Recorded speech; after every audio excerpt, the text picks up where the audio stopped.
Для начала стоит сказать, что я вообще не ждал South of Midnight. Я знал, что она выходит, что будет в геймпассе, но не был заинтересован от слова совсем. А самое главное, что игра не оказалась очередным проходным мусором, как тот же Flintlock. Наоборот, она мне очень даже понравилась. Поэтому сегодня я хочу вас познакомить с South of Midnight и рассказать, почему в нее стоит сыграть через тот же геймпасс. А с вами Степан, заваривайте чаек, пристегивайтесь и погнали.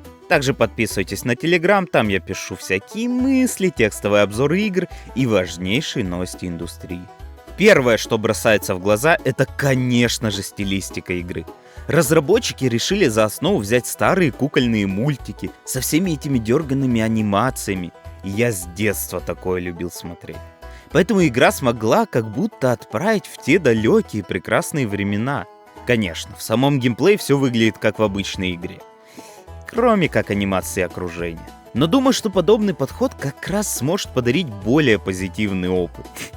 В дерганые и лагающие игры на пятом Unreal мы уже наигрались. И в общем, визуал сделан на очень достойном уровне.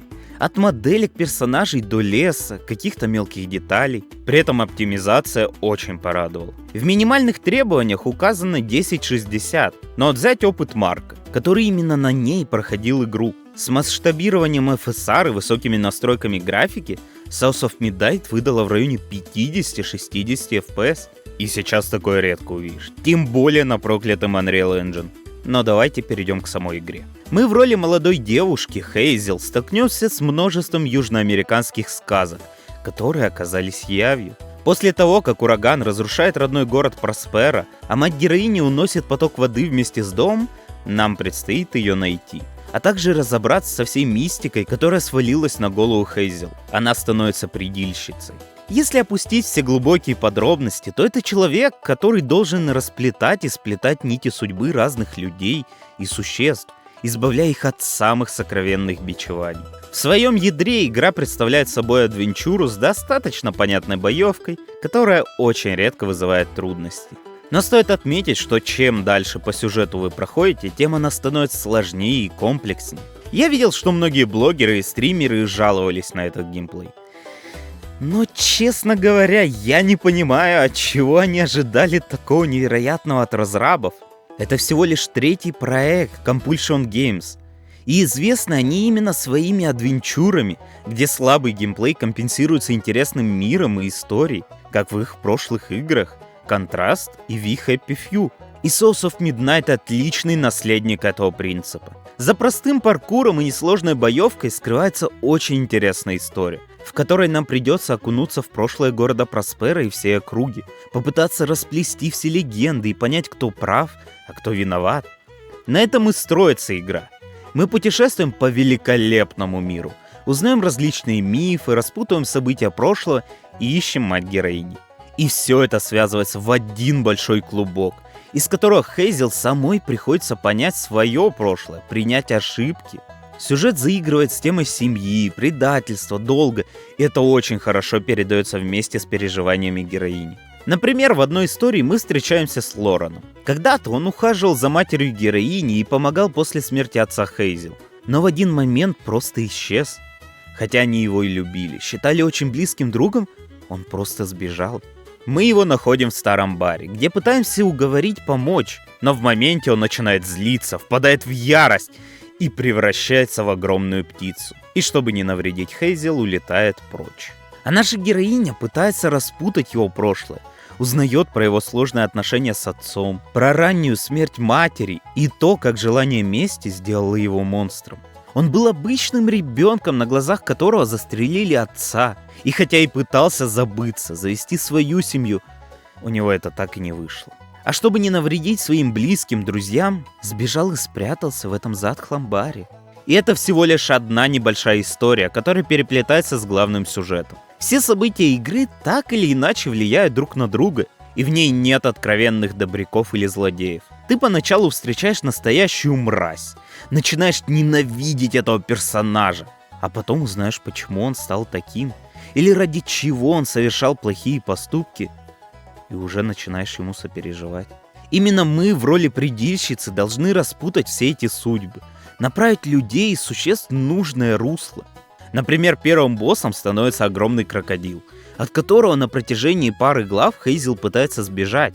Но проходя по всем узлам, в которых скрыто его прошлое, мы узнаем, что даже у него была достаточно сложная судьба, почему он и стал настоящим монстром. Это меня и зацепило больше всего. Сюжет складывается из небольших историй разных персонажей, которым мы пытаемся помочь. Открываем секреты Проспера и округи. Игру правильно называют настоящей сказкой. По геймплею же я мало что могу сказать. Он достаточно простой, но при этом интересный. Между боями с различными призраками мы путешествуем по миру, пробираемся в разные опасные места. Есть тут очень приятный платформинг, использующий способности предельщицы. А так как мы постоянно получаем новые обилки, паркур также усложняется, становится комплекснее и интереснее. Прокачка скорее номинальна. Мы в мире собираем нити, за которые можем покупать новые свойства у обилок. И эти нити даются как в сюжете, так и просто спрятаны на локациях. Кстати говоря про способности. Вначале у вас будет только связывание противника и удары, чем я очень долго пользовался даже после появления новых обилок. Но чем больше я их прокачивал, боевка становилась все комплекснее и красивше. В общем, это очень красивое атмосферное приключение часов на 10, в котором вы познакомитесь с мифологией Южных Штатов. Я лично об этом вообще ничего не знал. А самый важный плюс для себя, который я выделил, это саунд-дизайн проекта. Я не знаю как, но разработчики смогли сделать очень приятные эффекты. Подобрали отличных актеров озвучки, а музыка — это отдельный кайф. И когда наступают моменты, в которых играют песни, это абсолютное кино. Okay, what do I do now? Now scuttle up on Benji like a squirrel now. I remember my brother, his fate was so cruel. He saw things so different, branded a fool.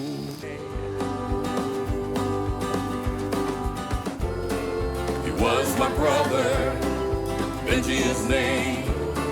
He saw things different, he was my shame. Sorry to move you around like this. I said farewell, I took my hammer, my ticket to hell. He was my brother.